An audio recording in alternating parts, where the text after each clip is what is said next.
The boy who shared his light. In the small village of Everbright, nestled between rolling hills and ancient woods, lived a kind boy named Leo. He was no ordinary boy. He had a lantern that never went out. The lantern emitted a warm golden glow, brighter than any star in the night sky. Villagers often wondered how the lantern worked.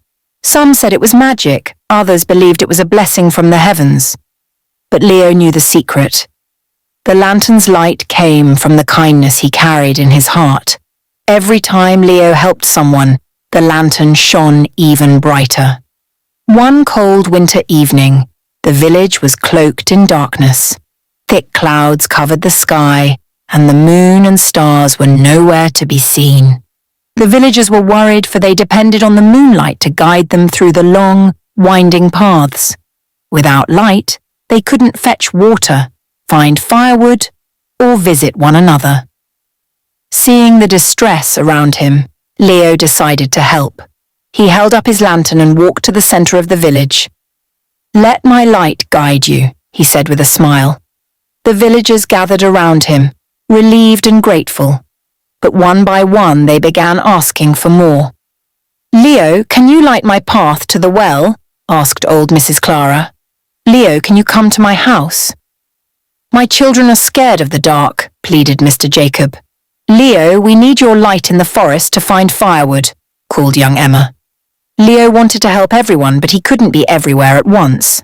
So he made a bold decision.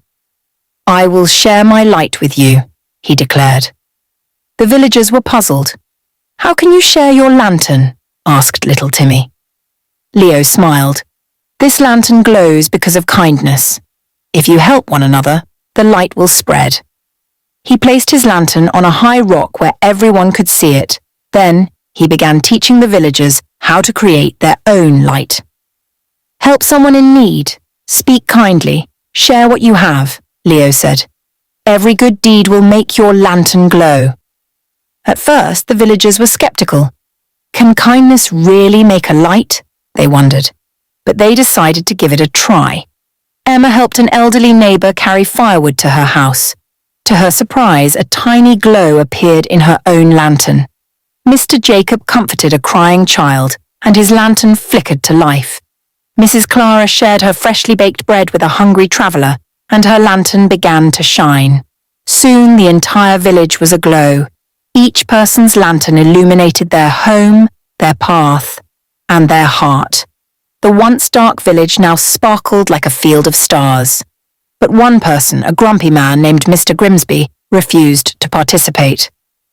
"This is nonsense," he grumbled. "Kindness won't fix anything. I don't need light anyway." He sat alone in his dark house, stubborn and cold. But one day a little girl named Sophie knocked on his door. "Mr. Grimsby," she said timidly, "I brought you some soup. I heard you weren't feeling well." Mr. Grimsby was startled. No one had visited him in years, let alone brought him something so thoughtful.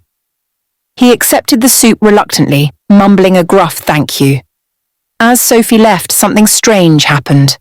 A faint light began to glow in Mr. Grimsby's lantern, which had been dull and lifeless for years. He stared at it in disbelief. Could it be true? Could kindness really bring light? The next day, Mr. Grimsby decided to test the idea. He helped a boy fix his broken cart and noticed the light in his lantern grow stronger. Encouraged, he began doing more, feeding stray animals, sharing his tools, and even telling stories to the children. To his astonishment, the more he gave, the brighter his lantern became. For the first time in years, his home was warm and welcoming. The village thrived like never before. People supported one another, and their collective light became so strong that it could be seen from miles away. Travellers began visiting Everbright, drawn by its enchanting glow and the warmth of its people. One day, Leo gathered everyone in the village square. "You see," he said, "the light was never about the lantern. It was about the kindness within you. When we care for one another, we light up the world." The villagers cheered and hugged one another, grateful for the lesson Leo had shared. From that day on, Everbright became known as the Village of Light. a place where kindness illuminated every corner. And as for Leo, he continued to share his light wherever he went, inspiring others to do the same. Moral of the story: kindness is a light that can brighten even the darkest places. When we share our kindness with others, we make the world a warmer, brighter, and better place.